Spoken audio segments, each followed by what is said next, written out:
السلام علیکم ورحمۃ اللہ وبرکاتہ۔ ہمارے معاشرے میں گلوکاروں اور فنکاروں کی طلب اور مانگ کا حال یہ ہے کہ سب سے مہنگا طبقہ یہی ہے۔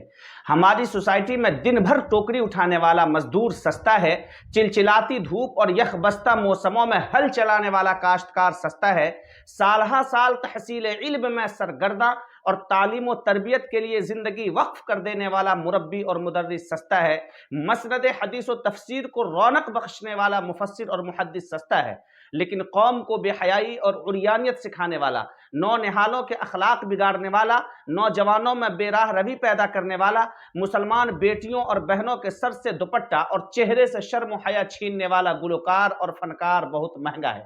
اس کے ایک ایک دن بلکہ ایک ایک گھنٹہ بلکہ ایک ایک منٹ کی بولی لگتی ہے۔ اسی لیے آج میری قوم کا ہر نوجوان گویہ اور ایکٹر بننے کے لیے بے چین ہے، بلکہ انتہا تو یہ ہے کہ چھوٹے چھوٹے بچے ٹی وی اور موبائل کی تعلیم کی برکت سے گلیوں اور بازاروں میں سر عام گلوکاری اور ایکٹنگ کرتے پھرتے ہیں، مگر جان لیجئے کہ اس پیشے سے حاصل ہونے والا ایک ایک پیسہ حرام ہے، اور جو گھرانے اور افراد اس پیسے سے پل رہے ہیں ان کو سمجھ لینا چاہیے کہ وہ حرام اور نجاست سے پل رہے ہیں۔ ایسے لوگوں کو پیٹ پالنے کا کوئی دوسرا حلال ذریعہ تلاش کرنا چاہیے۔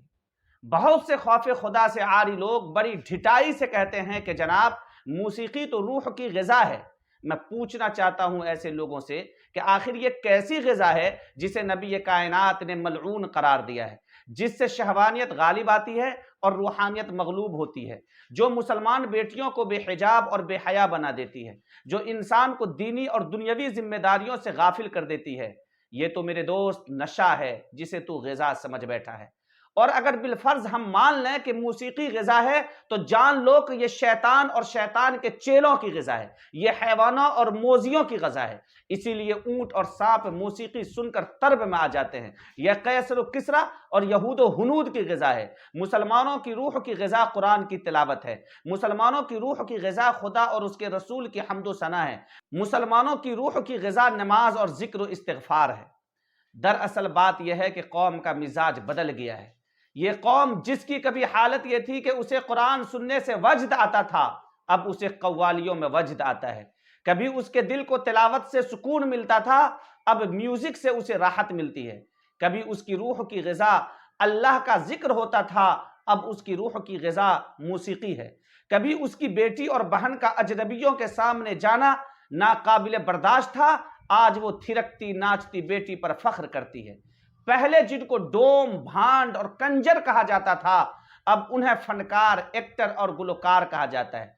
اب تو یہ حالت ہو گئی ہے کہ دیندار طبقہ تقریر بھی بغیر سر اور خوش الحانی کے پسند نہیں کرتا، چنانچہ کامیاب اور عوام خطیب کے لیے آدھا گویہ ہونا بھی ضروری ہے۔ اس کا نتیجہ یہ نکلا ہے کہ ایسے جاہل اور کم علم بلکہ بے علم خطیبوں نے میدان خطابت پر قبضہ جما رکھا ہے، جن کے پاس سوائے خوش الحانی کے اور گپ بازی کے کوئی کمال نہیں۔ تو کہنا یہ ہے کہ گناہوں کی کثرت کی وجہ سے لوگوں کا اپنا مزاج تو بدل ہی گیا ہے، اب وہ چاہتے ہیں کہ اسلام کا مزاج بھی بدل ڈالیں، لیکن اسلام کے احکام ہماری نفسانی خواہشات کی بنا پر نہیں بدل سکتے۔ لہذا میں آپ سے درخواست کروں گا کہ خدا را اسلام کو بدلنے کے بجائے اپنے آپ کو بدلنے کی کوشش کریں اور ان نقصانات کو محسوس کریں جو موسیقی اور رقص و سرود جیسے عظیم گناہ میں جراثیم کی طرح چھپے ہوئے ہیں۔ وما توفیقی الا باللہ۔